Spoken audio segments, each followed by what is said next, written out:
Bismillahirrahmanirrahim. Assalamualaikum warahmatullahi wabarakatuh. Alhamdulillahirrabbilalamin. Asyhadu an la ilaha illallah wa asyhadu anna Muhammadan abduhu wa rasuluh. Allahumma shalli wa sallim ala Muhammad wa ala alihi washabihi wa barik wasallim ajmain. Apa kabar teman-teman semuanya? Alhamdulillah di tengah kita hadir Pak Didi, Ustaz Didi dengan ini Pak, ada Pak Andika Saputra mungkin dari UGM apa dari mana nih? Biasanya kita lagi mau kajian mujizat huruf Al-Quran, malam ini di kata amal soleh nih. Jadi ada iman, setelah iman di Al-Quran itu sering disebutkan amal soleh alladzina amanu amilus solehat. Nonton nggak Pak Didi? Ya, Jadi sebenarnya ada 4. ada 4. Itu mungkin nanti Ya. kalau kita lebih lanjut nanti insya Allah ke depan kita akan ngikutin kajiannya bareng Ustaz Didi. Untuk waktu dan tempat kita persilakan. Monggo Pak Didi. Terima kasih Mas. Assalamualaikum warahmatullahi wabarakatuh. Waalaikumsalam. Alhamdulillah. Alhamdulillahillazi lahu ma fis samawati wa ma fil ardi. Akhirah wa huwa lakimul khabir. Asyhadu an la ilaha illallah wahdahu la syarikalah wa asyhadu anna Muhammadan abduhu wa ba'du. Terima kasih Mas Fahmi. Untuk malam ini kita coba kajian amal soleh. Jadi ada 2 kata berarti. Kalau nggak salah kata amal udah pernah kita bahas sedikit dulu. Jadi konsen ini kita ke kata soleh. Dan nanti pada akhir diskusi baru kita soleh dengan kata amal. Sehingga menjadikan kata amal soleh. Jadi dua-dua pengertian menjadi satu. Memang benar amal soleh biasanya di Al-Quran diawali dengan kata iman, tetapi di surat Al-Asr ada 4 kita nggak mau rugi.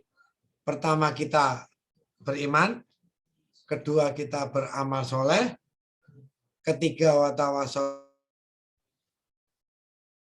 watawassobis sober. Jadi ada 4 tingkatan. Jadi pertama kita harus beriman dulu, kedua kita soleh, ketiga selalu ngomong yang benar, ketiga ngomongnya harus tahu waktu.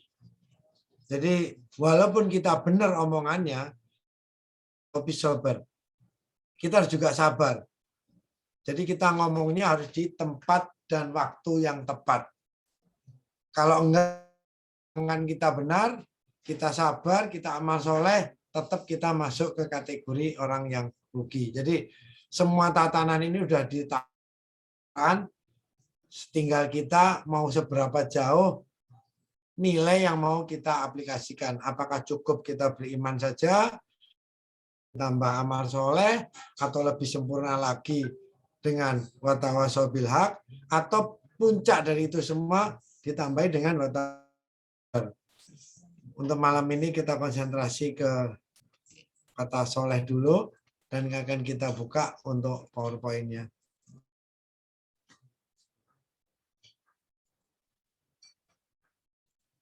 Kata soleh sendiri merupakan kelompok kata sod lam ha.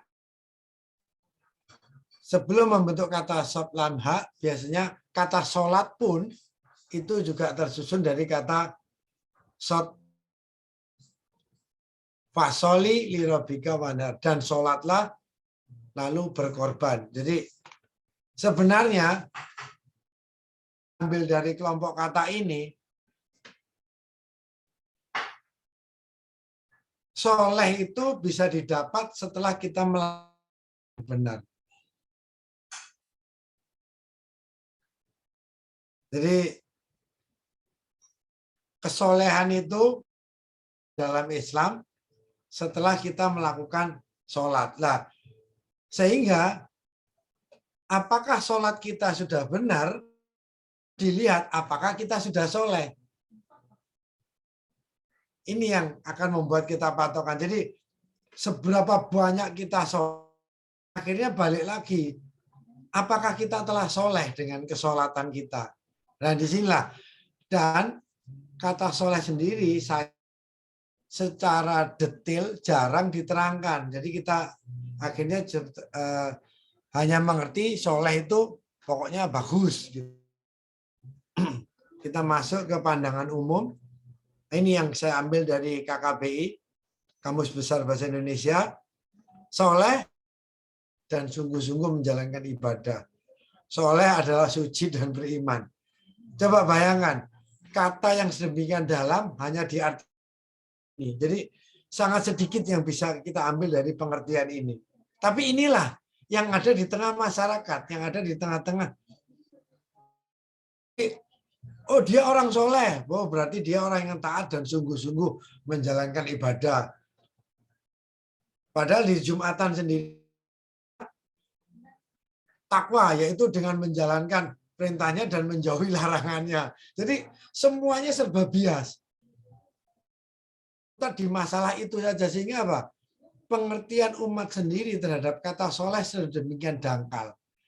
Dan karena pengertian itu sedemikian, jadi juga jangan disalahkan kalau agak kesulitan untuk mencapai tingkat soleh itu sendiri. Ada beberapa pengertian di internet yang saya ambil, kebetulan ini dari .org.id, tapi sebenarnya kita bisa juga searching secara lengkap. Ini hanya untuk overview aja. Secara etimologi, soleh berasal dari bahasa Arab yang berarti saleh, yaitu terhindar dari kerusakan atau keburukan. Ini sudah agak lebih mendalam. Jadi amal soleh berarti amal atau perbuatan yang tidak merusak, tidak mengandung unsur kerusakan.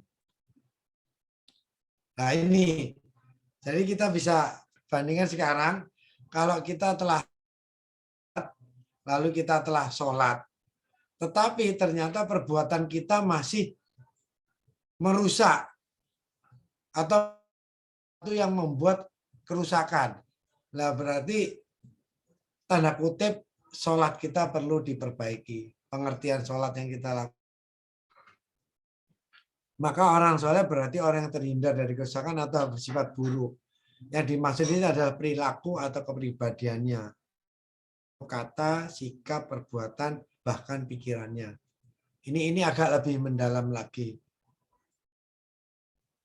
Atau dari kamus. Soleh berasal dari kata salih yang juga bermanfaat. Jadi orang yang soleh berarti adalah orang yang perilaku dan perbedaannya satu terhindar dari merusak, tetapi sisi lain dia membawa manfaat. Ini juga agak lebih dalam. Terus ada beberapa ulama memandang soleh itu ada dua bagi. Pertama, soleh secara duniawi. Ini soleh secara universal. Bisa dilakukan baik oleh orang muslim, non-muslim. Yaitu bersikap bahwa dia berbuat baik, dia tidak berbuat kerusakan. Dan ini bisa dilakukan siapapun. Baik ateis sekalipun. Kedua, soleh secara ukhrawi. Yaitu tetapi dilandasi dengan keimanan. Nah ini yang seperti dikatakan Mas Fahmi tadi. Jadi orang di luar Islam banyak juga yang soleh. Banyak juga yang melakukan kebaikan.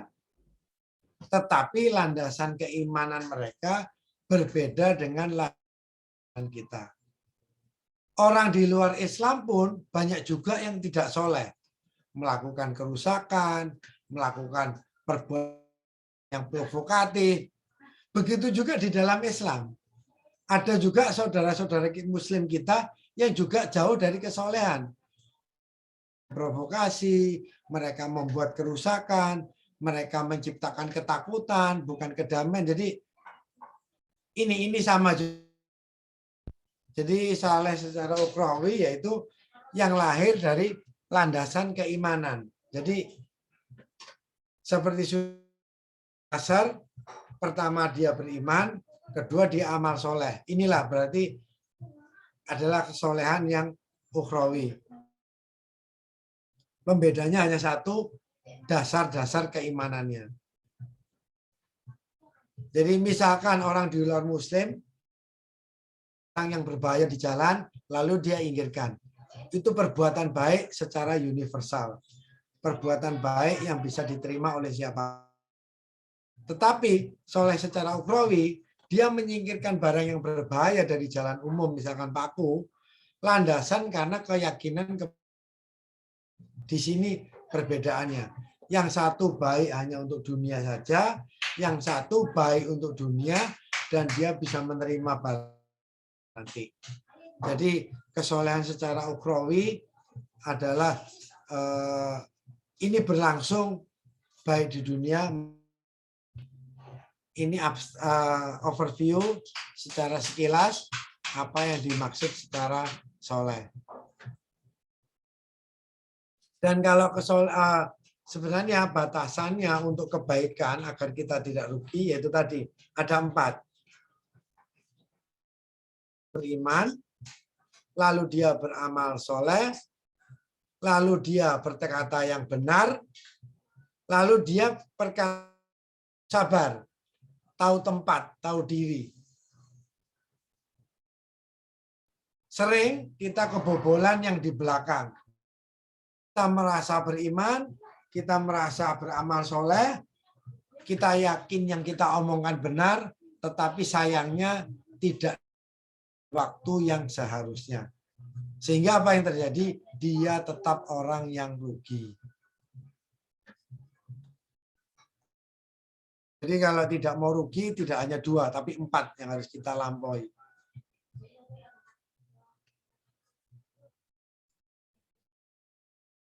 Sekarang kita ambil data dari Al-Quran. Beberapa ayat yang mengandung kata soleh. Ada yang tetap diartikan sebagai soleh, lalu di Al-Baqarah ayat 11, muslihun, melakukan perbaikan, berarti makna kata soleh adalah melakukan perbaikan. Lainnya adalah mengadakan perbaikan.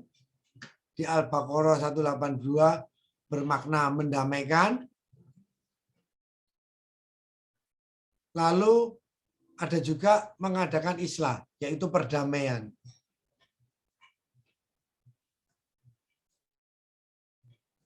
Jadi makna ini kelihatannya tidak berbeda dengan apa yang kita baca di overview tadi, yaitu perbaikan, perdamaian, lalu mengadakan islah, yaitu mendamaikan 2 sisi yang saling bertengkar saat belakang. Sekarang kita konsentrasi untuk review ke huruf penyusun huruf soleh. Ini kita konsentrasi di huruf shod saja. Pada waktu mempelajari kata sholat,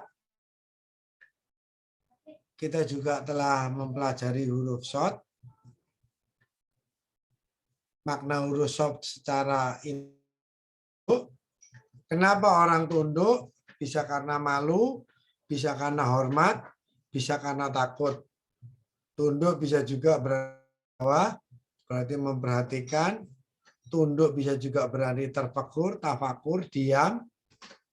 Tunduk juga berarti bisa taat, itu bisa juga bermakna patuh. Kalau orang yang patuh berarti mau diatur, dia teratur, rapi, dan bersih. Taat juga berarti tidak macam-macam.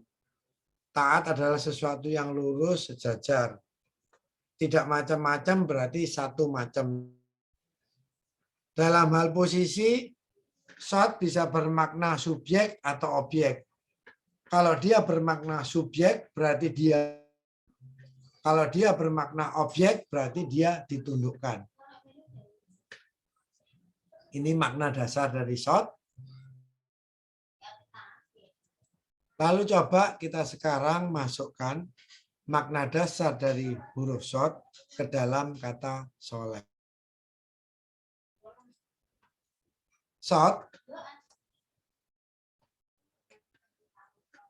bisa juga bermakna selaras.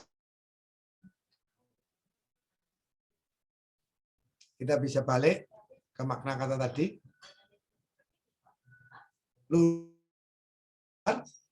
selaras.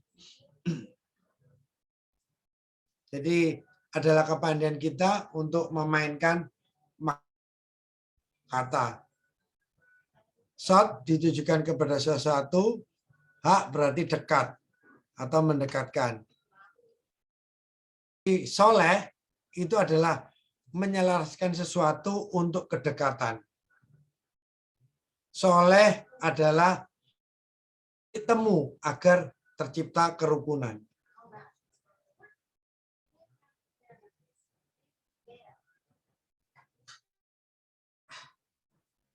Jadi salah satu makna soleh adalah menyelaraskan sesuatu agar tercipta kedamaian.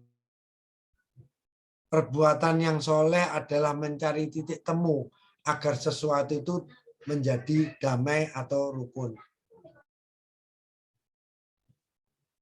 Menjadi dekat, menjadi akrab.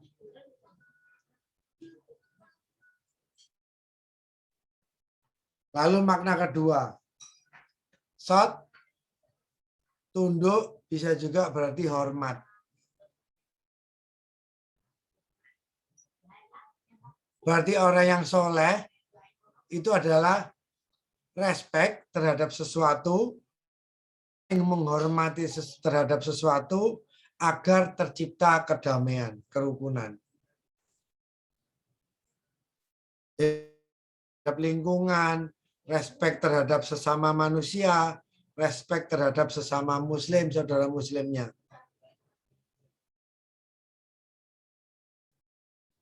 Nah, karena kita saling menghormati, maka di Islam pun diadakan aturan tidak ada paksaan dalam. Disinilah kita harus saling menghormati. Menghormati agama orang lain, menghormati kepercayaan orang, menghormati juga keberadaan makhluk hidup lainnya. Jadi kita harus saling. Jadi orang yang soleh adalah orang yang bisa menghormati orang lainnya agar tercipta kerukunan. Sering orang mendalam ilmu agamanya, tetapi sayang kadang-kadang yang ucapannya atau apa perbuatannya tidak menghormati orang lainnya. Jadi walaupun dia dalam ilmunya, tetapi karena perkataannya atau perbuatannya tidak menghormati orang lain, ilmunya dia tidak bisa dikatakan sebagai orang yang soleh. Karena apa? Karena dia tidak menghormati orang lainnya. Yang soleh orang yang bisa menghormati orang lainnya. Baik itu sesama muslim maupun itu sesama manusia. Dan bahkan bisa menghormati atau respect terhadap ciptaan Allah yang lainnya. Tidak menyiksa binatang, tidak mempermainkan binatang. Salah satu ciri kesolehan seseorang. Ada juga dulu beberapa cerita, kita termasuk orang yang soleh lah. Kalau kita menyakiti seekor anjing, itu pun juga dikategorikan kita tidak termasuk orang yang soleh. Orang yang soleh adalah respect terhadap ciptaannya Allah. Jadi siapapun dia tidak sakiti, hewan apapun ciptaan Allah juga dia tidak sakiti. Termasuk kategori orang yang soleh. Orang yang soleh tunduk, melihat ke, memperhatikan. Jadi orang yang soleh adalah orang yang memperhatikan bawahnya.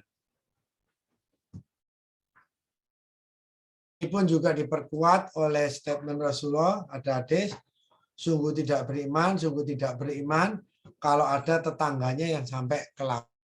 Jadi orang yang soleh adalah orang yang memperhatikan lingkungannya, orang yang melihat ke bawah. Ilmu agamanya tinggi, hartanya banyak, tetapi dia tidak pernah memperhatikan orang di bawahnya. Dia juga tidak bisa dikatakan sebagai orang yang soleh.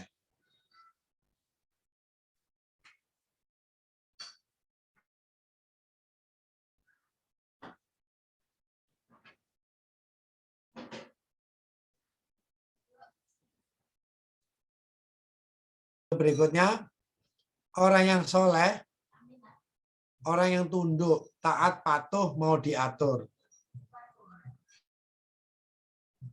Menciptakan kedekatan atau kedamaian. Jadi orang yang soleh adalah orang yang taat, ditujukan untuk kedekatan. Orang yang soleh adalah orang yang taat aturan akan kerukunan. Orang yang soleh adalah orang yang patuh terhadap tatanan hukum agar kedamaian. Makanya di sini dikatakan orang yang mencuri, orang yang merampok, hukum tidak bisa dikatakan dia sebagai orang yang soleh. Orang yang menimbulkan keonaran dimasukkan sebagai kategori orang yang soleh.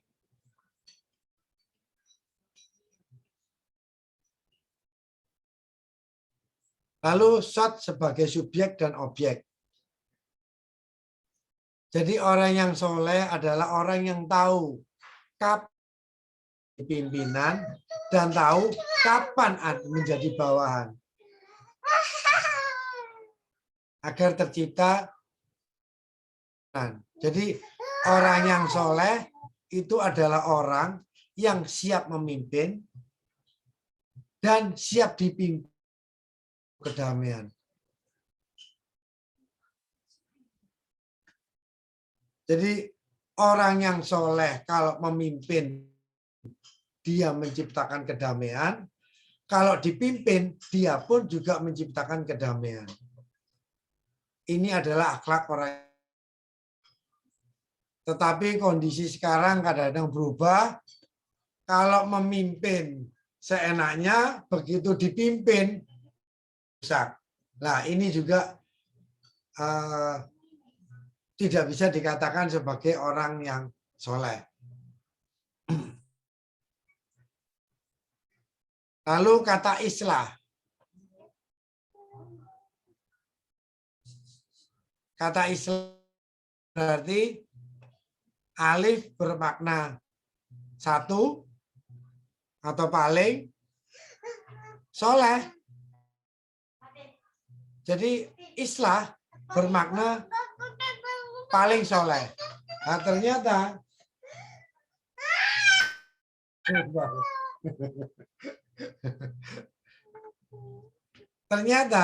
makna islah adalah mendamaikan. Puncak dari kesolehan adalah dia membuat perdamaian.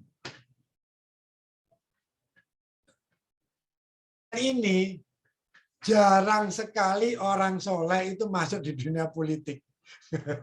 Karena apa? Di dunia politik itu bukan tetapi mereka justru membuat kisruh sesuatu. Kenapa? Kalau dia tidak membuat kisruh, maka dia tidak akan mendapatkan. Jadi benar atau salah bagi orang politik itu bukan masalah. Yang penting adalah bagaimana mereka mendapat dukungan. Mereka tidak segan-segan untuk membuat perpecahan, apalagi dengan politik identitas. Politik yang mengadu dengan atas nama agama. Itu sangat jauh dari kesolehan. Jadi sedikit sekali orang yang soleh mungkin masuk di dunia politik. Jadi hati-hati saja. Orang sudah mulai dekat-dekat dengan dunia politik, kita tinggal perhatikan kapan kesolehannya akan. Itu sebuah warning buat kita.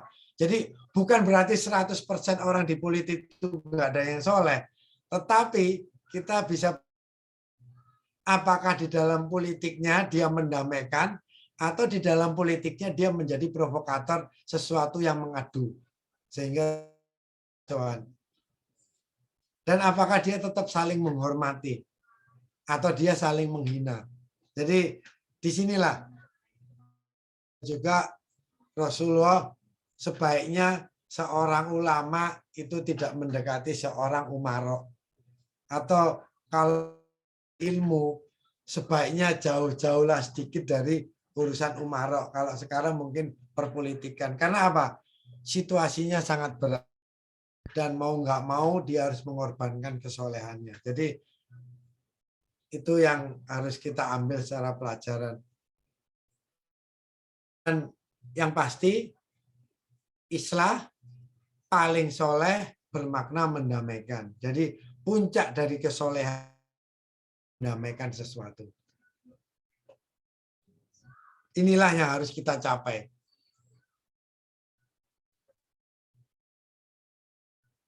Jadi kesimpulan dari apa yang kita pelajari dari makna huruf tadi, ini akan sendiri.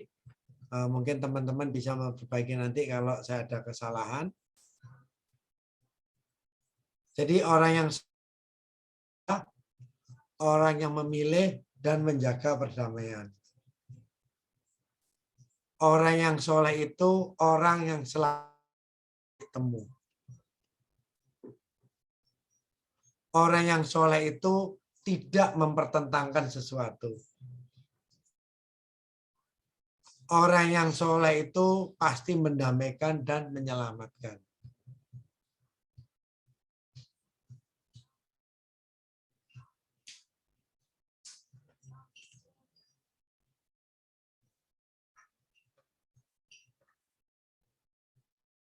Dia bertindak sesuatu seperti itu, maka biasanya orang yang soleh itu adalah orang yang bisa kita mudah dan dia bersikap ramah.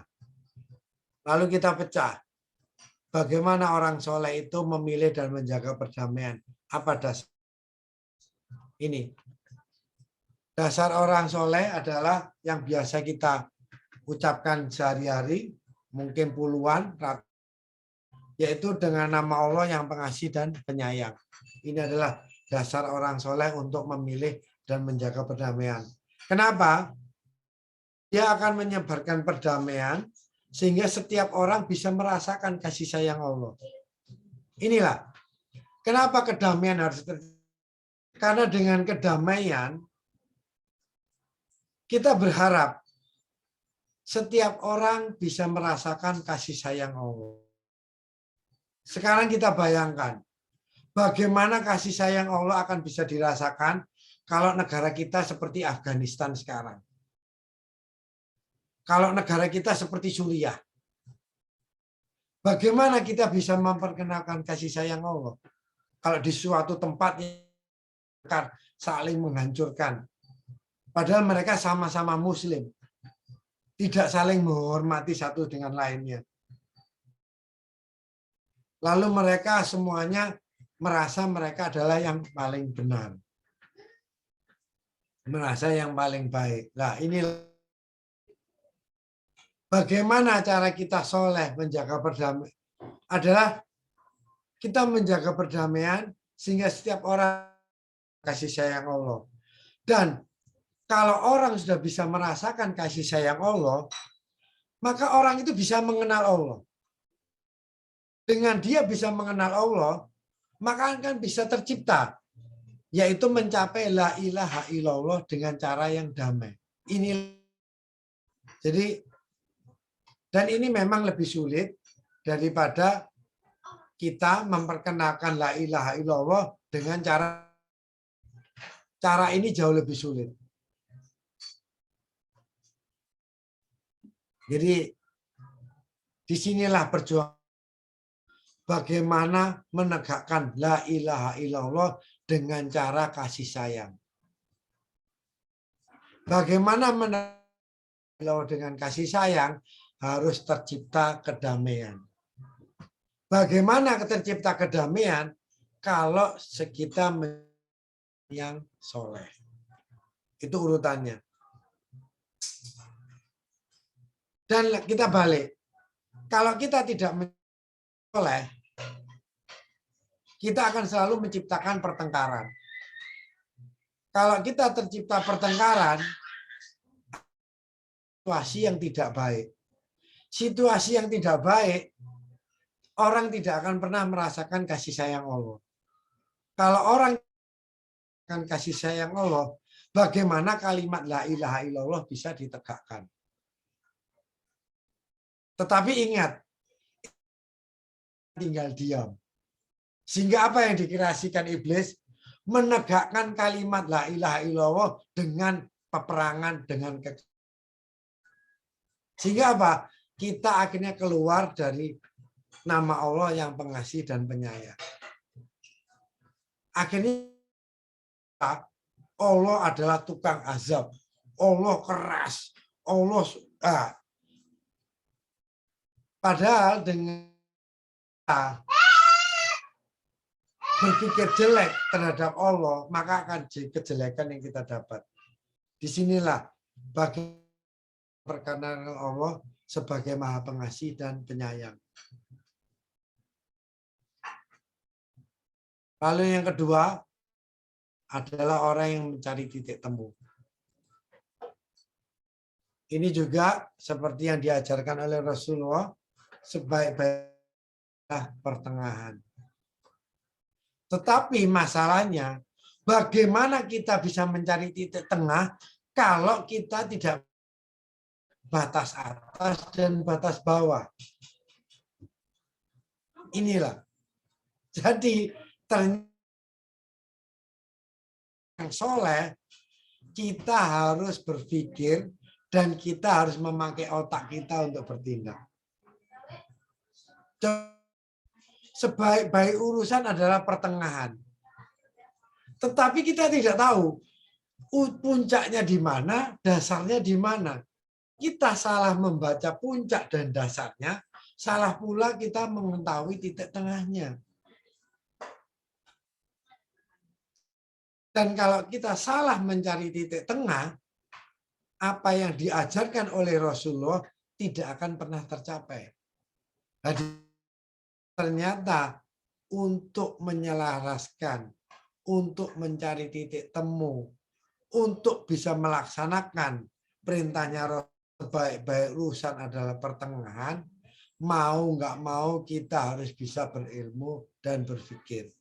Dalam bahasa kasarnya, kita dalam bertindak. Sebelum bertindak, kita harus mengetahui bagaimana simpangan minimumnya. Kalau kita sudah tahu puncak dan batas bawah, maka akan kita bisa menentukan titik. Dan itulah yang diajarkan oleh Rasulullah. Sebaik-baik urusan adalah pertengahan. Dan seorang yang soleh bisa mencari titik temu di mana pertengahannya. Yang ketiga, orang tidak mempertentangkan.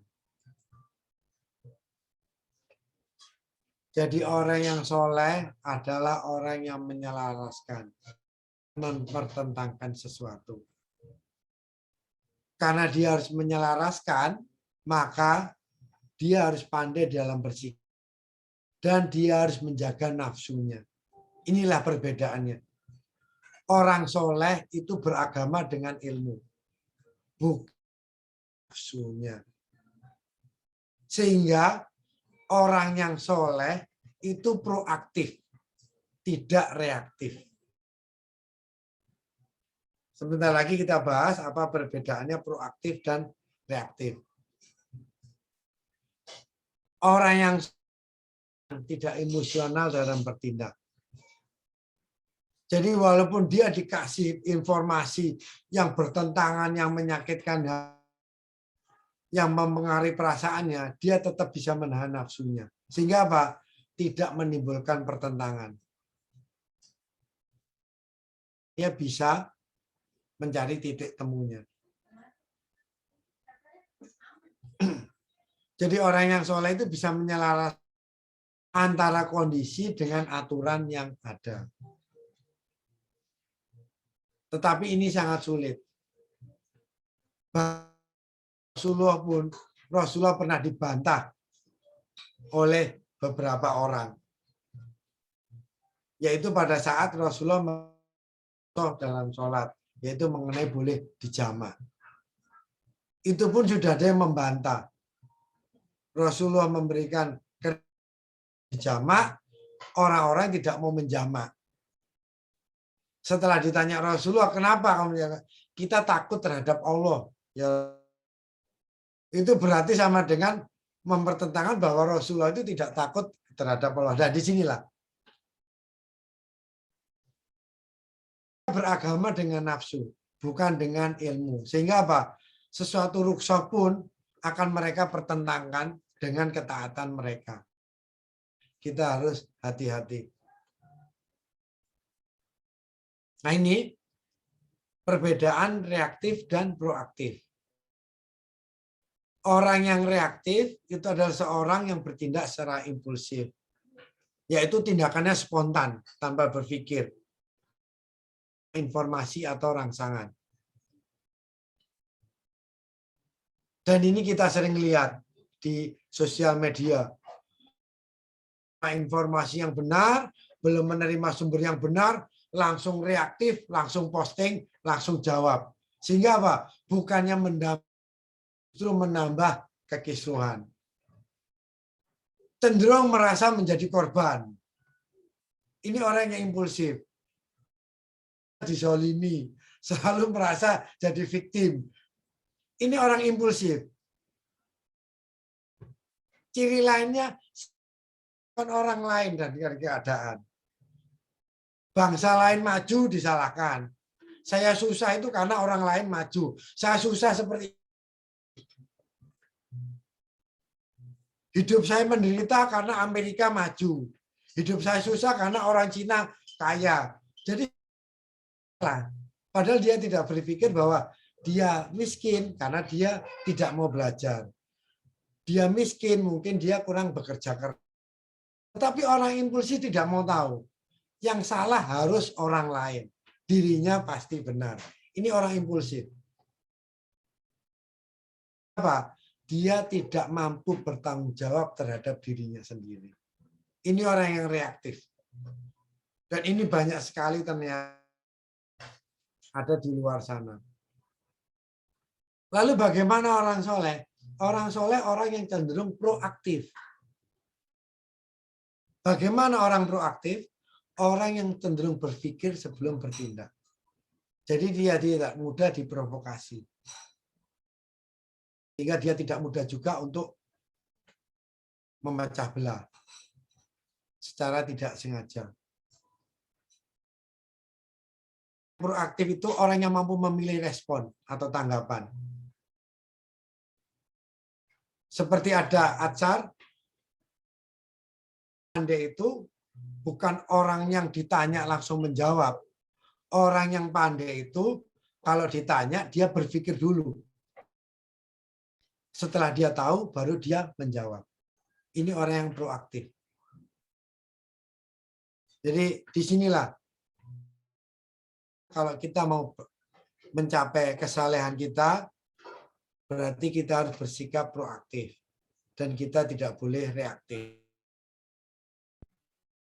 Dan jangan suka mempertentangkan sesuatu. Kita sholat sebagai ahli sholat. Jangan ahli sodako. Kita mungkin senang dengan suatu sunnah sesuatu. Jangan mempertentangkan dengan orang yang senang dengan. Jadi orang yang soleh, orang yang tidak suka mempertentangkan sesuatu. Mungkin kita sering sholat duha. Sholat tidak sholat duha, lalu dipertentangkan. Ini ternyata bukan orang yang soleh. Yang soleh orang yang mendamaikan dan akhirnya dia menyelamatkan.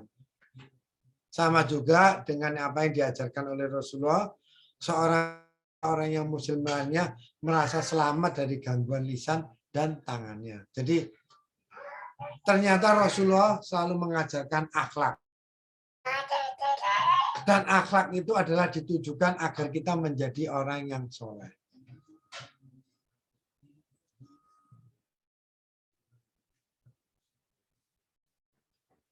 Dan kalau kita lihat secara sekilas, kata akhlak itu terdiri dari kholako. Alif nomor 1, kholako ciptaan. Jadi orang yang berakhlak itu adalah ciptaan dari Allah. Ternyata orang yang berakhlak itu tidak jauh berbeda dengan orang yang soleh. Dan kita gabung kata soleh dengan kata amal. Dulu pada waktu kita mempelajari, kita tahu bahwa dari kata ain lam mim, ilmu, lam dikeluarkan kata amal. Jadi amal adalah realisasi dari ilmu. Adalah aktualisasi dari ilmu. Dan di Islam diajarkan tidak ada amalan atau amalan tidak akan diakui jika tanpa didasari ilmu.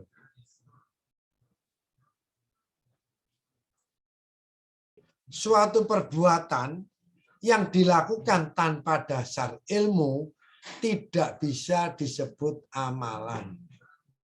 Jelas dulu.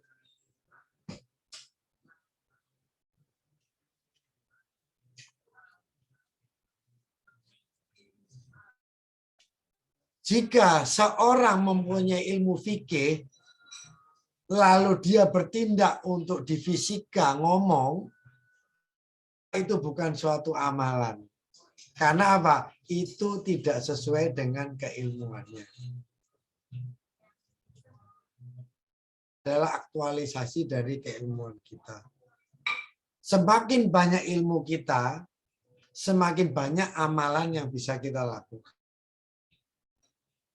Semakin sedikit ilmu kita, semakin sedikit amalan yang bisa kita lakukan. Maka harus perbedaan seorang ahli ilmu dengan ahli ibadah adalah Rasulullah menunjuk dirinya dan orang paling rendah di antara kalian. Diharapkan dengan orang itu banyak ilmunya, dia akan bisa mempunyai amalan yang banyak. Lalu sekarang kita gandeng antara amal dan soleh. Jadi amal soleh adalah perbuatan dengan dasar ilmu yang benar dan perbuatan tersebut menciptakan kedamaian. Ini adalah amal soleh. Jadi kalau kita punya ilmu, tetapi lalu kita berbuat sesuatu, perbuatan tersebut menimbulkan pertentangan, berarti itu tidak termasuk amal soleh. Sesuatu tidak ada ilmunya, itu juga bukan amal soleh. Jadi saya ulangi sekali lagi, perbuatan dengan dasar ilmu yang benar dan tersebut membuat perdamaian. Ini adalah amal soleh. Dari sini teman-teman akhirnya bisa menilai terhadap diri sendiri dan lain. Apakah ilmu yang kita punyai sudah kita wujudkan dengan amal, dan apakah amal menciptakan perdamaian atau membuat pertentangan. Kita juga bisa nilai orang lain. Seseorang yang dia melakukan sesuatu, kita bisa menilai apakah perbuatannya dia menciptakan perdamaian atau membuat kegagalan.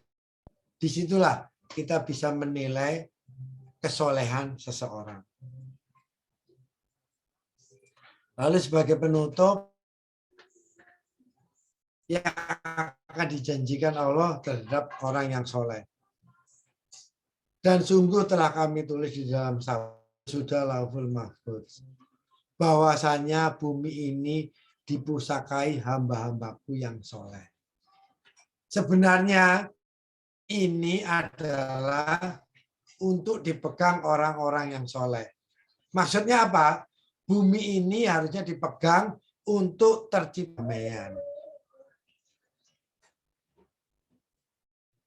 Jadi, kalau ada orang yang merebut dengan menimbulkan kekacauan dari sesuatu yang sudah tertata, berarti dia telah merampas dengan paksa saleh yang telah dikuasakan oleh Allah.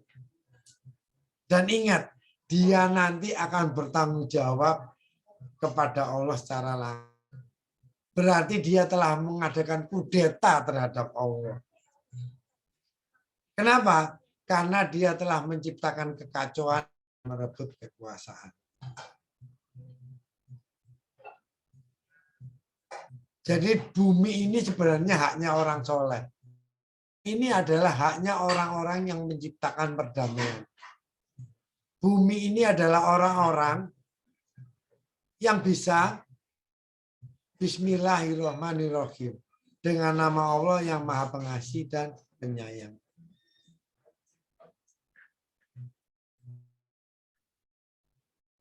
Dan setelah kita bisa melakukan atau menjaga perdamaian ini, inilah yang dijanjikan Allah di akhirat. Ternyata orang-orang yang taat kepada Allah dan Rasul-Nya pun, mereka nanti akan ditempatkan bersama dengan oleh orang-orang yang Allah telah anugerahi nikmat. Siapakah orang yang dianugerahi nikmat? Para nabi, para shodiqin, dan orang-orang soleh. Kenapa orang soleh yang ada di surga? Soleh yang bisa menjaga perdamaian di surga, tidak membuat kerusakan. Coba teman-teman bayangkan, orang ilmunya tinggi kan di dunia, provokasi, menimbulkan pertentangan, lalu dia masuk surga. Apa yang terjadi? Di surga menimbulkan kerusakan juga. Surga yang tenang diprovokasi. Surga yang tenang dia teriak-teriak mempertentangkan hukum-hukum Allah. Orang tersebut tidak akan berada di surga. Orang yang di surga adalah orang-orang yang soleh. Orang-orang yang menciptakan perdamaian. Di surga itu diciptakan memang untuk keindahan. Bukan untuk orang-orang yang orang yang tidak soleh, yang selalu membuat orang. Jadi teman-teman akhirnya paham, bumi itu adalah dipusakakan untuk orang yang soleh, dan di akhirat soleh itu adalah orang yang dianugerahi nikmat. Dan itulah sebaik-baik teman. Jadi teman-teman, cara mencari teman, carilah orang-orang yang bisa menciptakan perdamaian. Orang yang ilmunya dalam, lalu perbuatannya dia menciptakan perdamaian. Berarti siapa yang harus kita? Orang yang ilmunya dalam, atau orang yang tidak punya ilmu, dan perbuatannya menimbulkan kekacauan. Karena ini adalah salah satu perintah dari Al-Quran. Orang-orang yang soleh adalah salah satu dari teman. Billahi taufiq wal hidayah. Wassalamualaikum warahmatullahi wabarakatuh. Waalaikumsalam warahmatullahi wabarakatuh. Alhamdulillah. Susah ya ternyata jadi orang soleh ya. Amal soleh. Lagi sampai nomor berapa tadi? 5 nih Pak. Kata soleh yang berujung pada makna perdamaian atau islah atau bisa mendamaikan dan segala macamnya. Ini Pak Muhammad Baidawi, apa kabar? Masih bisa nggak nih muncul videonya nih? Pak Ridhowi ini. Ini tadi saya ada titipan pertanyaan nih Pak dari Mas Rifandi. Barangkali nanti ada kesempatan saya titip tanya nih terkait perbedaan amal soleh dan ibadah itu apa ya? Jadi amal soleh dan ibadah. Jadi orang beribadah itu untuk beramal soleh? Soalnya sepertinya sama take action, lantas bedanya apa? Gitu. Apa lebih ke orangnya Abdullah gitu ya? Ibadah mungkin dimaksudkan peribadatan. Oh ya, Ya, mungkin ditanya, apakah sholat itu termasuk amal soleh? Apakah zakat itu termasuk amal soleh? Itu seperti itu. iya. Kalau ibadah kan wa khalaqul jinna wal insa illa liya'budun ya.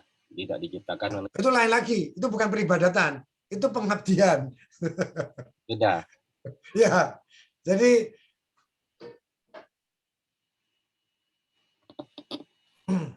wa ma khalaqtu jinna wal insa illa liya'budun. Jadi tidak diciptakan manusia jin kecuali untuk menjadi abdi, menjadi apa ya, abdinya Allah ya. Ya, Itu di situ pengertiannya. Lalu seorang abdi itu pasti mendapatkan tugas. Seorang abdi harus mempunyai, misalkan kita abdi kantor, karyawan sebuah kantor. Kita harus ada sesuatu tugas yang rutin kita harus lakukan. Jadi kalau kita sebagai hambanya Allah, sebagai hamba Allah di dunia, kita pasti punya tugas rutin yang harus kita. Itulah peribadatan. Apa bukti sebagai hambanya Allah? Kita harus sadar. Apa bukti yang rutin harus kita lakukan sebagai hambanya Allah, abdinya Allah? Kita harus sholat. Apa yang kita lakukan rutin sebagai abdinya? Kita harus puasa. Jadi Mas Fahmi bisa bedakan ya. ya, Kalau kita sebagai abdi, kita harus melakukan peribadatan. Apa itu peribadatan? Ritual yang rutin dilakukan untuk menunjukkan kita sebagai budak abdinya Allah. Nah, orang yang melakukan sesuatu peribadatan, ilmu yang tinggi, itulah ahli ibadah. Jadi abdinya Allah itu ada, baik jin manusia, ini ada dua jenis. Melakukan perintahnya Allah tanpa berpikir. Yang satunya melakukan perintahnya Allah dengan memakai pikirannya. Ahli ibadah, sholat, langsung sholat. Dia nggak mau tahu, paham nggak dia kenapa harus sholat. Yang penting sholat. Sehingga begitu ada puncak dari sholat, kalau orang itu sholatnya bagus, maka baguslah semua amalan. Dia bahwa sholat 5 waktunya bagus, berarti semuanya pasti bagus. Dan dia pasti masuk surga. Ini tipe orang yang beribadah, melakukan tanpa berpikir ulang. Tetapi ada juga abdinya Allah yang melakukan peribadatan dengan berpikir. Oke, kita disuruh sholat. Dia melakukan sholat. Tetapi dia, kenapa Allah menyuruh kita sholat? Itulah ahli ilmu. Jadi di sini kita bisa membedakan. Nah, seseorang yang berdasarkan ilmu, lalu dia melakukan perintahnya Allah, itulah amal soleh. Jadi posisi ahli ibadah ini sangat riskan sekali. Kadang-kadang apa yang dia lakukan tidak diakui sebagai amal.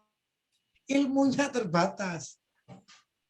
Tetapi sebagai ahli ilmu, otomatis dia juga melakukan peribadatan.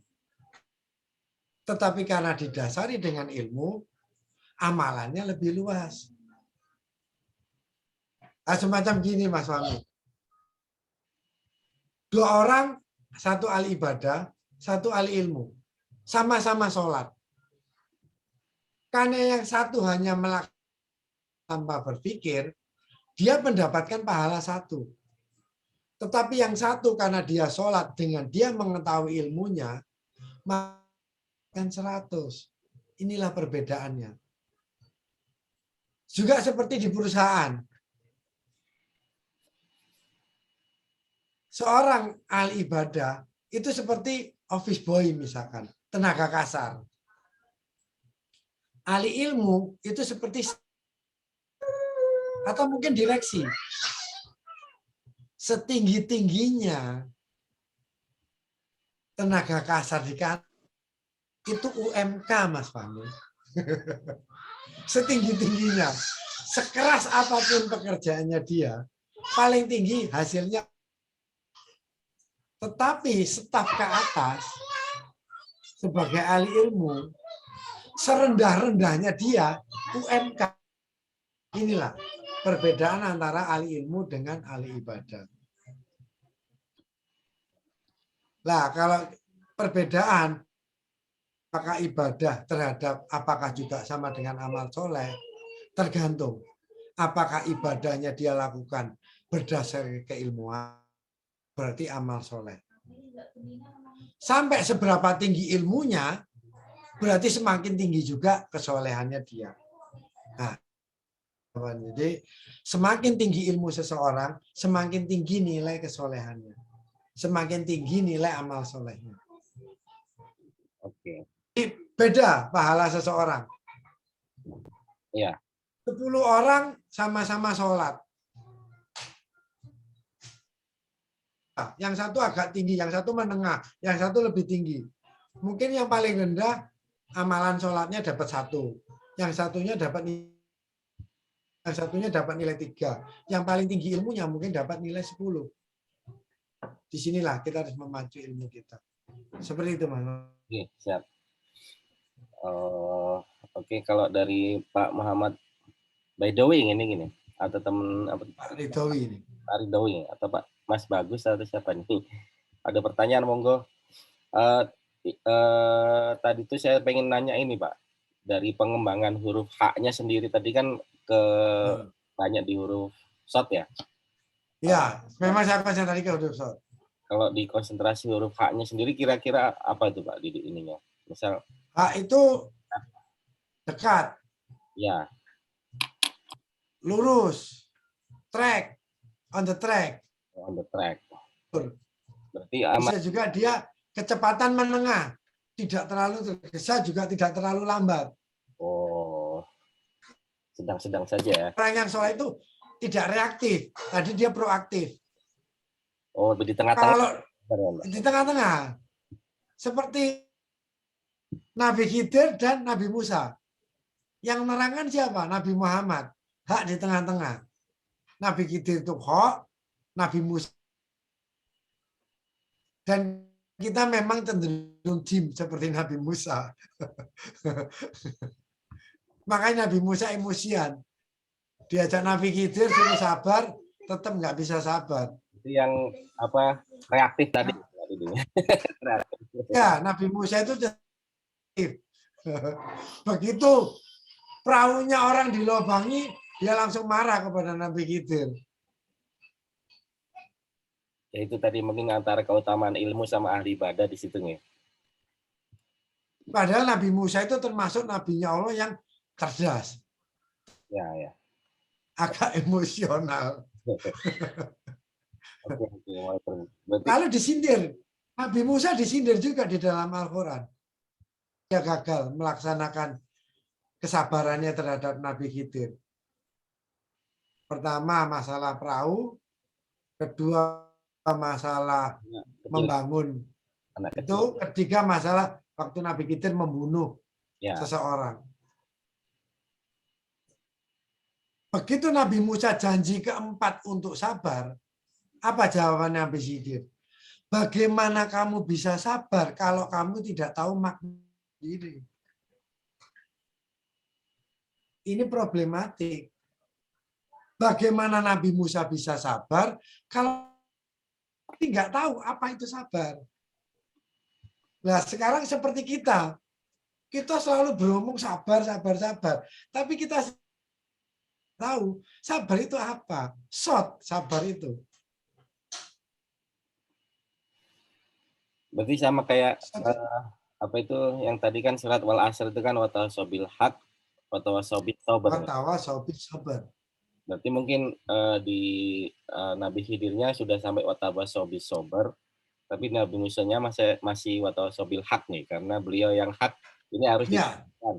Dia membunuh, dia mengurangi, dia membangun rumah, harusnya kita dapat duit, nggak dapat duit. Ya. Hak kita ini kita minta itu. Ya. Ternyata, Nabi Musa reaktif. ya ya ya, oke. Tapi Nabi Khidir juga terlalu pelan. Karena dia kok. Nah itu dia. Ya. Paling bang. Nabi Muhammad. Si Ahmad. Dia yang tengah-tengah. Dia lambat, tapi dia juga tidak emosional. Makanya Rasulullah apa? Sebaik-baik urusan adalah pertengahan. Sebaik-baik urusan adalah Ahmad. Sebaik-baik urusan adalah Muhammad. Di sini Terus tadi huruf H tadi kan udah mulai nangkap sih Pak. Jadi bertengahan, terus salah satu maknanya on track. On track ya, berarti Ya. amal yang shot itu yang teratur dan selalu on track ya. Jadi amal yang Ya pada jalurnya. jalurnya. Ya. Tapi huruf H sendiri maknanya mengalir tuh artinya misal kalau kita sudah meninggal, amal soleh itulah nanti yang dijadi ini karena dia mengalir atau gimana itu bisa juga nggak Pak? Ya. Oh, okay. Jadi amal soleh itu bukan sekali Mas Fahmi. Ya. Amal soleh itu terus menerus ya. Iya. Ya, Baik. Tapi itu teratur, ya, ada terus menerusnya. Ya baik secara perbuatan maupun nanti balasannya oleh Allah. Nah, kalau dari amal yang berdasarkan hadis itu apa ya Pak? Yang apa tuh 3 amal yang Ya. 3 amal itu apa ya? Kalau hadis ilmu, anak, sama harta. Oh itu nanti yang ditinggalkan. Enggak yang apa itu namanya? 3 hal yang dicintai Allah itu berjihad di jalan Allah, terus apa? Satunya apa itu. Saya lupa ya. Kenapa? Tapi yang setahu saya memang ilmu yang memang dilakukan secara benar, yang diamalkan, istilahnya ilmu yang diamalkan. Kita tahu, contohnya, bahwa kalau kita jalan naik motor, ya itu misalkan pakai helm, itu kita udah tahu ilmunya. Dan ilmu itu buat apa? Untuk keselamatan, untuk Islam. Jadi ilmunya itu orang naik motor pakai helm agar selamat. Lalu tahu aturan itu. Naik motor nggak pakai helm. Itu berarti orang yang punya ilmu nggak ngamalkan. Termasuk saya kadang-kadang. Jumatan nggak pakai helm. Itu juga sebenarnya orang yang punya ilmu tapi nggak ngamalkan juga. Apalagi masalah akidah. Udah tahu nggak boleh mencuri, masih mencuri. Itu jauh lebih salah. Jadi ilmu itu bukan masalah di din aja. Ilmu itu semuanya. Di jalan raya, di rumah, di kantor. Kita tahu ilmunya, itu harus dilakukan. Lah, seperti saya ngomong dengan Mas Fahmi sekarang, ini bukan mengamalkan ilmu. Ilmu. Gimana, Pak? Jadi seperti kita malam ini bukan mengamalkan ilmu. Ini ilmu. Mengamalkan ilmu itu kalau kita nanti melakukan apa yang kita ajarkan malam ini. Oh. Kalau itu nggak dilakukan, ini cuma sedekah. Jadi saya memberikan apa yang saya punya. Rasa suka, itu sedekah. Kalau itu tidak dilakukan, tidak diamalkan, mengamalkan ilmu. Nah, sekarang kita tahu misalkan bahwa untuk soleh itu harus mendamaikan. Kita udah ada ilmu. Tetapi ternyata di luar kita mengadu orang karena kepentingan tertentu. Berarti apa? Kita udah tahu ilmunya, tadi tidak, itu dosanya lebih besar daripada orang yang nggak punya ilmu tapi bertindak. Nah, itu yang harus kita hati-hati. Jadi apa yang kita dapat paling besar? Ilmu yang diamalkan. Jadi perbuatan sesuai dengan ilmunya. Lalu anak yang soleh. Kita ajarkan untuk berbuat damai. Bukan anak yang kita ajarkan untuk berbuat onar. Anak yang soleh. Mulai kecil kita latih kasih sayang. Mulai kecil kita latih untuk tidak mengadu domba. Mulai kecil kita damaikan suasana. Mulai kecil kita ajarkan untuk merukunkan teman-temannya. Kita ajarkan untuk mengkafir-kafirkan orang lain. Berarti dia tidak, kita ajarkan untuk tidak menghargai orang lain. Itu bukan soleh. Ada kan Mas Fahmi? Karena kita ajarkan anak kita tidak menghargai. Salah satu makna soleh adalah respect terhadap orang lain. Keyakinan orang lain. Maka Islam pun mengajarkan, kalau nggak mau Allah itu dihina oleh orang lain, jangan kita orang lain. Itu apa? Soleh, respect. Kita hormati keyakinan orang lain. Agar apa? Keyakinan kita dihormati orang lain. Apa yang terjadi? Kita hina Tuhannya orang lain. Tuhan kita dihina juga oleh orang lain. Kadang-kadang kita tidak menyadari. Kita menghina Tuhan orang lain. Tidak mau dituduh menista agama. Tapi begitu orang lain menghina kita, kita langsung tuduh dia menista agama. Ini nggak saling menghormati. Bukan perbuatan yang soleh. Maka anak yang soleh harus kita ajarkan. Nah, orang itu Nasrani. Nah, orang itu Buddha. Itu Hindu. Hormati mereka. Agar apa? Kamu juga dihormati agamamu. Orang yang memimpin dan siap dipimpin. Nah, kalau kamu jadi pemimpin, lindungi orang-orang itu. Pada waktu mereka memimpin, kamu tidak dianiaya. Ini kebalikan. Jadi sesuatu yang saling menunjang. Orang yang soleh, orang yang siap dipimpin, dan orang yang siap memimpin. Orang yang soleh pada saat memimpin, semuanya tidak mempertentangkan. Yang Nasrani, makanya Rasulullah mengajarkan apa? Madani ya, waktu di Madinah. Orang yang Yahudi dihormati. Orang Majusi dihormati. Orang Islam pun apalagi.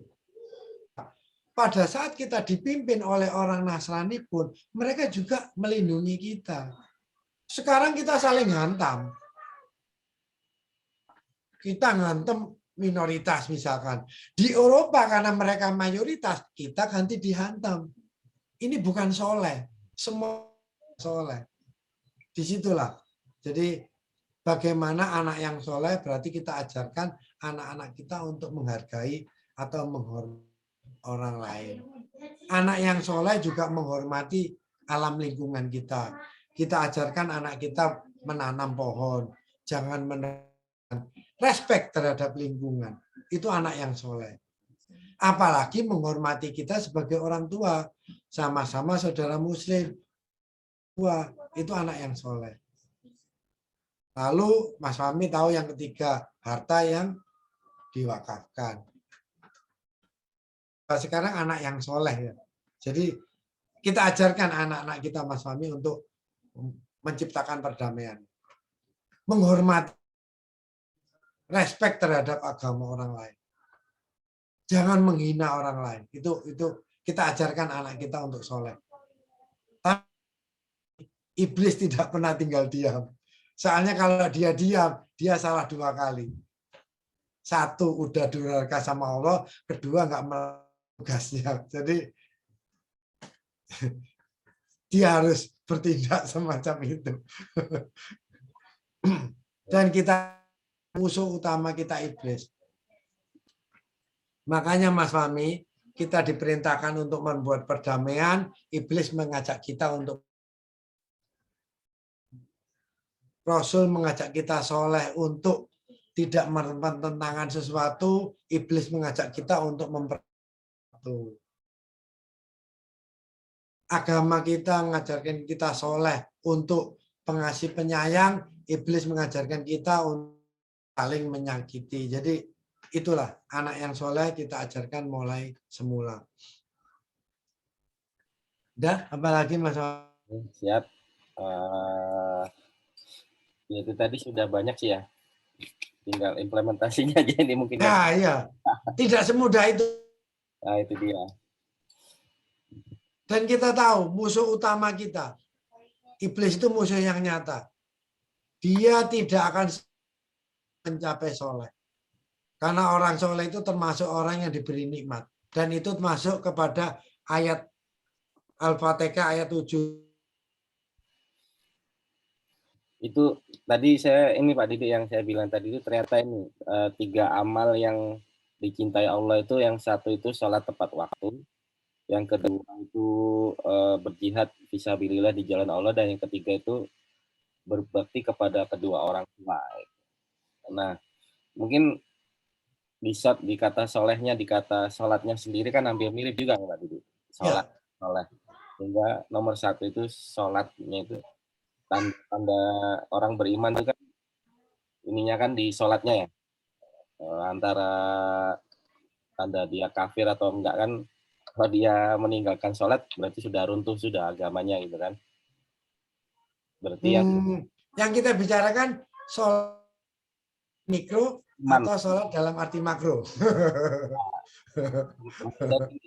Misal dari tadi yang di amal dicinta Allah itu sholat pada waktunya lah istilahnya. Ya. Pada waktunya itu maksudnya apa? Ayo coba terangkan Mas Fahmi. Ya mungkin pada range waktunya kalau bisa di awal waktu. Gitu. Range yang telah ditentukan. Jadi Ya. misalkan duhur itu mulai jam 11:30 sampai jam 2:30. Ya. Dia melakukan di dalam batas itu yang dicintai oleh Allah. Ya, tapi yang kan ada juga hadis yang mendekati telat itu juga. Atau awalun. Awal lebih afdol nih. Enggak juga. Mas Fahmi tahu maknanya kata awal? Gimana? Yang paling pertama? Enggak juga. Itu salah satu makna awal. Ya. Hadir yang enggak. Oh, puncak. Puncak. Alif itu pertama, puncak. Wawu itu periode. Ada. Bukan. Jadi yang namanya awal, salah satu maknanya adalah puncak dari waktu tersebut. Nah, itu dia yang agak ini. Misal kayak saya bilang yang apa? Puncak waktu itu belum tentu awal. Karena apa? Pada waktu Rasulullah menceritakan apa? Mas Fahmi tahu? Jika tidak memberatkan umatku, iya, yang saat Isya itu maka saat inilah yang paling utama sholat Isya. Jam berapa itu Mas Fahmi? Jam 12. Sepertiga malam dan tengah malam. Sepertiga malam dan iya. Tapi yang diajak sholat berjamaah di waktu itu juga nggak ada.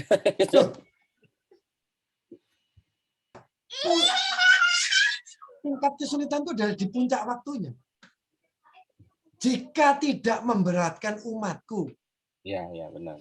Ternyata ada beberapa umatnya Rasulullah yang berkata, ya Rasulullah, aku tidak merasa berat. Maka aku di awal paling puncak waktu Isya. Di mana? Sepertiga malam dan tengah malam. Dan Mas Fahmi tahu makna Isya. I itu ke dalam. Ya. Shin itu adalah kata samsi. Yang tepat itu kalau matahari persis di bawah kita. Isya. Itulah Isya. Jadi antara dengan apa yang di sunnah itu sama Mas Fahmi. Jika berarti apa Mas Fahmi? Ini itu bukan awal utama, tetapi adalah puncak waktunya. Tapi kalau yang harus berjamaah itu gimana Pak Didi? Saya Misal nggak berani komentar. Kena jawab. Oh berarti orang lain salah Pak Didi yang benar. Saya nggak mau jawab. bukan Semacam gini Mas Fahmi. Sholat duhur. bukan Sholat duhur Mas Fahmi ya. ya ya. Maksud saya gini Pak, misal Perhatikan. kita yakini yang puncaknya itu seperti hadis Rasul tadi. Tapi kita ngajak minimal satu orang untuk yang meyakini itu sehingga nanti kalau kita sholat itu bisa berjamaah gitu loh Pak. Ya. Ah itu gimana tuh ya? Ah sekarang untuk Isya Mas Fahmi ya, yang udah jelas hadisnya. Ya. Hitung pahalanya. Mas Fahmi ambil sore jam 7 atau setengah 8, umumnya masjid. Ya. Pahala yang dengan berjamaah berapa? 27 derajat. Derajat, ya. Ya, oke. Lalu apa yang dijanjikan sepertiga atau tengah malam? Waktu yang antara masuknya Isya sampai dia melaksanakan dihitung pahala sholat. Jadi bayangkan Mas Fahmi ya, mulai jam 7 atau sekarang berapa? Jam 7. Ya setengah 7. Sampai kita hitung tengah malam, berarti jam 11:04 mungkin. Itu kita bisa katakan sekitar 4 jam.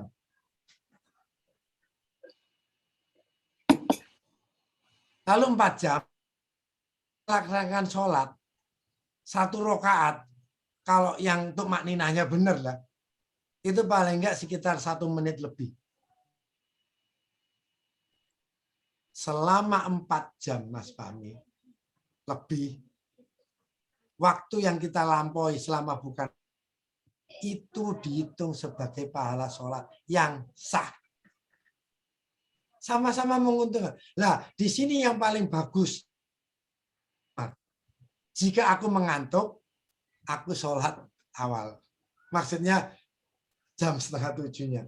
Jika aku tidak, aku akhirkan. Umar orang yang paling soleh. Dalam artinya dia tidak pernah mempertentangkan masalah ini.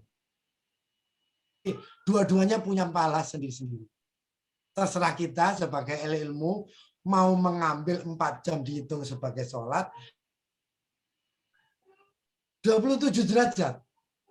Dan Mas Fahmi nggak tahu. Malam kita cari 1 orang untuk teman jamaah. Sudah 4 jam dihitung sebagai pahala sholat, kita dapat 27 derajat. Tapi itu sangat sulit, Mas. Karena Rasulullah tahu, itu memang puncaknya. Jadi ya memang susah. Tapi ada juga di antara hamba umatnya Rasulullah yang tidak merasa keberatan mengenai hal itu. Nah, terutama untuk ibu-ibu Mas Fahmi ya. Kalau untuk tengah malam mereka terasa susah. Ya. Sepertiga malam, jam 10-nya. Jam 10 ya. Iya. Itu saya diskusi dengan istri. Mas Yudi, kalau aku untuk besok aku harus begini. Iya, kamu ambil mampumu. Berarti selama masuk Isya sampai jam 10, dia dapat pahala sholat. Tetapi kalau dia mau jamaah sore, dia dapat 27 derajat.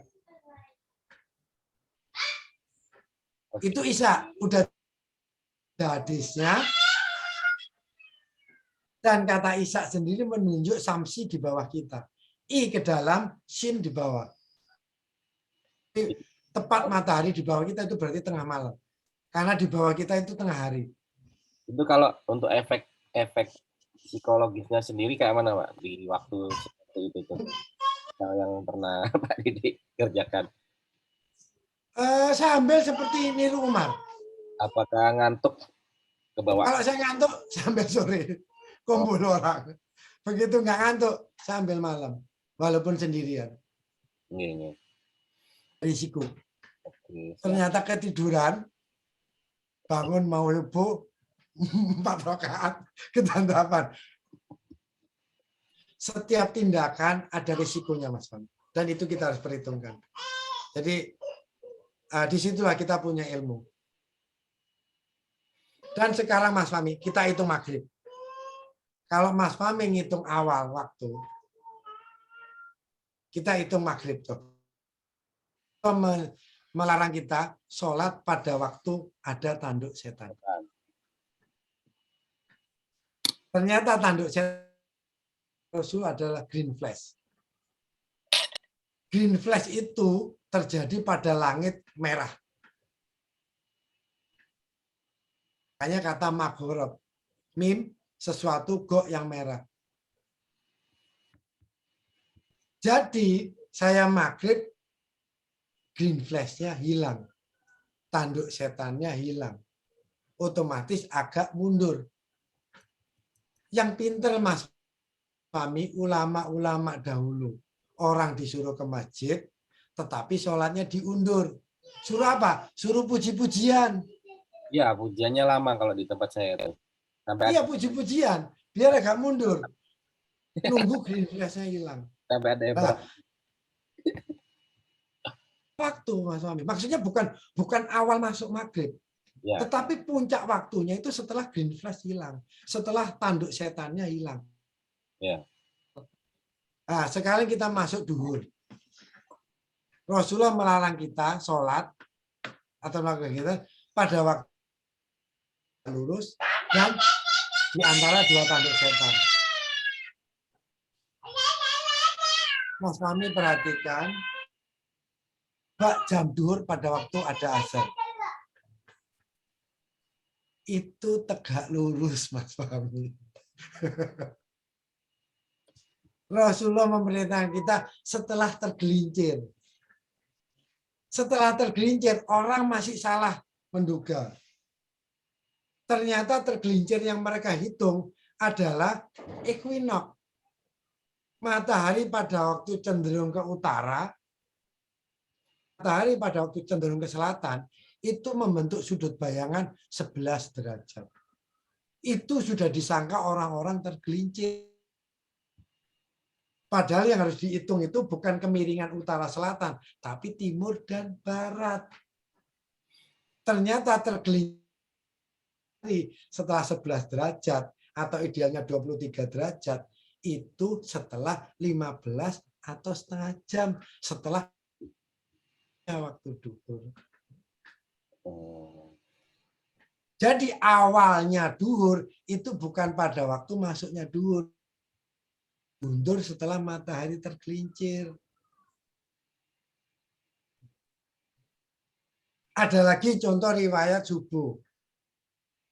Rasulullah berjalan dengan rombongannya.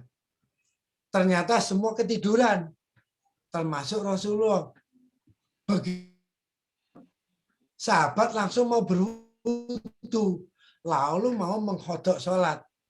Ternyata dilarang oleh Rasulullah. Rasulullah menyarankan untuk segera meneruskan perjalanan. Setelah beberapa saat, baru Rasulullah menyuruh untuk menghodok. Mas Fahmi tahu kejadian sebenarnya. Para sahabat terbangun pada waktu di tanduk setan. Pada waktu langit masih merah. Mas Fahmi perhatikan kalau pagi ada merah itu. Ya. Bangun pada waktu itu. Dan pada waktu itu mau mengkodok dilarang oleh Rasulullah. Setelah merahnya habis, baru Rasulullah menyarankan untuk kita mengkodok. Jadi waktu merah kita dilarang, subuh pada waktu merah kita juga dilarang. Duhur pada waktu tegak lurus kita juga dilarang. Nah, Isya enggak ya, Isya ya? Kalau Isya enggak ya, itulah awal. Kenapa tegak lurus? Tegak lurus tidak, tapi nggak apa-apa ya. Jangan alami. Efeknya satu. Tingkat kecerdasan kita. Oh gitu. Karena jauh lebih jahat. Green flash itu mengeluarkan sinar biru. Sehingga apa? Pada saat sinar biru terpancar, dengan kita berkonsentrasi penuh. Pada saat sinar biru terpancar, Rasulullah menyarankan kita bersama. Ulama dulu menyarankan kita puji-pujian, nyanyi-nyanyi. Kenapa? Pada waktu kita khusyuk, masih penuh, otak kita ini terfokus dan itu melawan sinar biru dan itu merusak kekuatan berpikir kita. Saya buktikan. Ada beberapa responden, saya nggak nyebut nama, waktu itu saya beritahu untuk menghindari waktu-waktu itu. Mas Fahmi diajak ngomong susahnya Sintak Mantun untuk mencapai pengertian tertentu. Setelah dia menghindari waktu-waktu ternyata dia diajak omong itu akhirnya bisa proaktif, nggak reaktif lagi. Itu makanya kenapa kita melakukan sholat pada waktu itu agar otak kita bisa terjaga. Itu ilmu Mas Fahmi. Ya. Kalau yang sholat, Semua orang berhak melakukan apa yang mereka sukai. Jadi orang mau duhur pas tegak lurus itu bukan urusan saya. Orang mau subuh lurus itu urusan mereka. Orang mau maghrib pas tegak lurus itu juga urusan mereka. Kita tidak berhak untuk menyalahkan orang lain. ya. Tetapi dengan kita bisa menyelamatkan diri kita sendiri. Dengan ilmu kita bisa menyelamatkan orang sekitar kita. Kalau waktu subuh, Orang lain, ya. Kalau waktu subuh gimana Pak Didi? Subuh udah jelas di Quran. Ya, Letakkan bentang itu ya. Kain hitam di atas kain putih. Kalau kita udah bisa melihat itu, yaitu subuh. Kan jelas di Al-Quran kan itu. Ya. Terus yang kain putih dikasih kain hitam, atau kain hitam dikasih kain putih. Kalau kita udah bisa melihat itu, itulah subuh. Oke. Itu apa? Kalau yang sekarang itu kan katanya sih lebih terlalu awal nih, 2 derajat itu kan katanya. Nggak tahu, saya nggak. Tapi kalau menampakkan kain itu kan semua sekarang ada lampu semua, susah juga. Saya bicara sih iya, tapi saya nggak berani ngomentari orang-orang. Kenapa, Didi? Karena apa? Kalau kita bisa melihat kain putih di atas kain hitam atau kain hitam di atas kain putih dan itu dihadapkan ke begini Mas Fahmi. Fajar itu kan cenderung timur ya. Ya. Terbitnya matahari. Jadi kalau Mas Fahmi mau waktu subuh, Mas Fahmi pegang kain putih, lalu dengan kain hitam dikit atau benang hitam, dihadapkan ke daerah timur, ke fajar. Kalau Mas Fahmi bisa lihat ini tanpa lampu, itulah subuh. Quran semacam itu.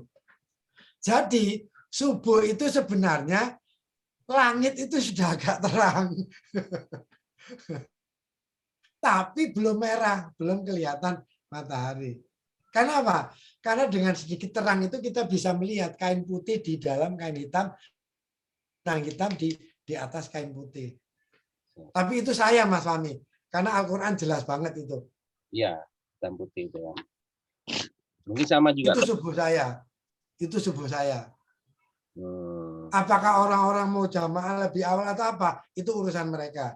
Jadi kalau misal dari apa yang Pak Didi udah telah praktekin hitam putih tadi dengan yang ada di sekeliling, misal sekeliling sudah azan gitu, terus pas praktekin gini ternyata sudah atau belum, atau malah telat?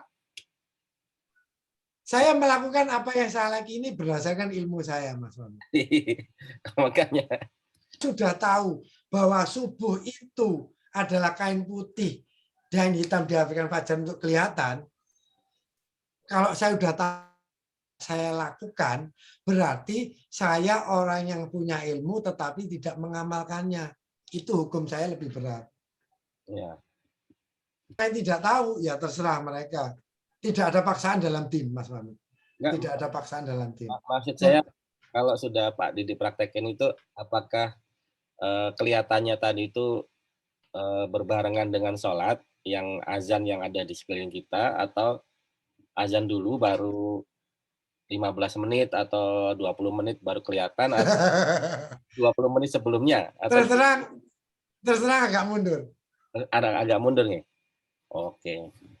Lebih lambat. Mungkin kalau subuh itu jam 4 misalkan ya, itu mungkin jatuhnya jam 4.20 gitu ya. Siap. Tapi itu saya nggak berani ngomentari orang lain. bertindak berdasarkan ilmu kita masing-masing. 2 rakaat sebelum subuh itu juga gimana tuh Pak Didi? Kan lebih Kalau itu bebas. Mulai falak sampai ini itu udah bebas. Jadi Mas Fahmi lakukan pada waktu pagi sekali nggak ada masalah. jadi 2 rakaat sebelum subuh itu kan berarti emang harus menyesuaikan juga kan keutamaannya lebih. Ya kalau Mas Fahmi lakukan lebih pagi juga itu kan pemanasan ya. Ya, Sehingga kalau kita bangun tidur kita masih belum setengah sadar, sholat sunnah itu.